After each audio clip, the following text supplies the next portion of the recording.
జిల్లాలో జిల్లా కలెక్టర్ గారు మరియు కమిషనర్ గారి ఉత్తర్వుల మేరకు ఈ అమలాపురం పట్టణంలో ఉన్నటువంటి హోటల్స్ కానీ స్వీట్ షాప్స్ కానీ తినుబండారాల విషయంలో హైజీనిక్ కండిషన్స్ బాగాలేవని ప్రజల నుంచి ఫిర్యాదులు ఎక్కువసార్లు రావడం మీద ఈ concern food safety officer Srikanth Chowdary గారు, అట్లానే రాజమండ్రి నుంచి రొక్కయ్య గారు, కాకినాడ నుంచి సుబ్బారావు గారిని తీసుకొచ్చి ఈరోజు అమలాపురం పట్టణంలో ఉన్నటువంటి ఈ హోటల్స్ స్వీట్ షాపుల మీద హైజీనిక్ కండిషన్స్, ఆయిల్ వాడకాలు, అలానే ఆహార పదార్థాలను నిల్వ చేసి అమ్ముతున్నారా లేదా రంగులేసి అమ్ముతున్నారా, వీటన్నిటి మీద చర్యలు తీసుకునే నిమిత్తం ఈరోజు స్పెషల్ డ్రైవ్ కండక్ట్ చేయడం జరిగింది.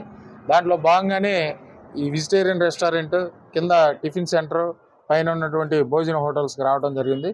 లోపల ఉన్నటువంటి కిచెన్లోనూ స్టోర్ చేసే ఆహార పదార్థాల విషయంలో చాలా అన్హైజీనిక్ కండిషన్స్ ఉన్నాయి. దీని మూలంగా ఈ శానిటరీ అసిస్టెంట్స్ వల్ల ఈ కమిషనర్ గారికి రిక్వెస్ట్ ఏంటంటే ఈ హోటల్ని మూసివేసి లోపల కిచెన్ని డెవలప్ చేసి అప్ టు మార్క్స్ వరకు రెడీ చేసిన తర్వాతే తెరవాలని చెప్పేసి సలహా, నోటీస్ కూడా ఇవ్వడం జరుగుతుంది. అదేవిధంగా ప్లాస్టిక్ గేజీ మించి వాడుతున్నారు, అట్లానే ప్లాస్టిక్ దాంట్లో ఆహార పదార్థాలు అమ్ముతున్నారు, హైజీనిక్ కండిషన్స్ లేవు, ఇంప్రూవ్మెంట్ నోటీస్ ఇవ్వడం జరుగుతుంది. అదేవిధంగా బాండీలో పూరీలు వేసేటువంటి ఆయిల్ మీటర్ రీడింగ్ పెడితే మ్యాక్సిమం లిమిట్ కూడా దాటిపోయింది. 25 దాటితే రీడింగు మనం కేసు బుక్ చేస్తాం, కానీ ఇది 40 రీడింగ్ కూడా దాటిపోయింది, ఎక్సీడ్ అయిపోయింది. దీన్ని బట్టి మనం అర్థం చేసుకోవాల్సింది ఏంటంటే ఆయిల్ ఫ్రీక్వెంట్గా మారుస్తూ ఉండాలి, పబ్లిక్ క్వశ్చన్ చేస్తూ ఉండాలి, మున్సిపల్ అథారిటీస్ కూడా పబ్లిక్ హెల్త్ పాయింట్ ఆఫ్ వ్యూలో తరచుగా తనిఖీలు చేస్తూ ఉండాలి.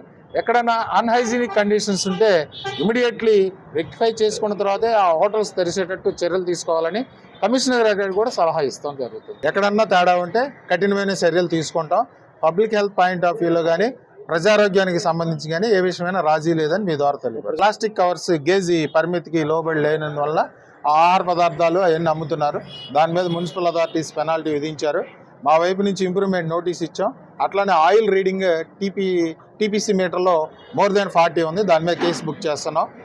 మా అడ్వైజ్ ఏంటంటే కమిషనర్ గారికి కూడా ఈ హోటల్ని సీజ్ చేసి సాయంత్రం నుంచి లోపల kitchen up to mark rectify చేసుకున్న తర్వాతే హోటల్ ఓపెన్ చేయమని మీ ద్వారా కమిషనర్ గారికి కూడా తెలియపరుస్తాం.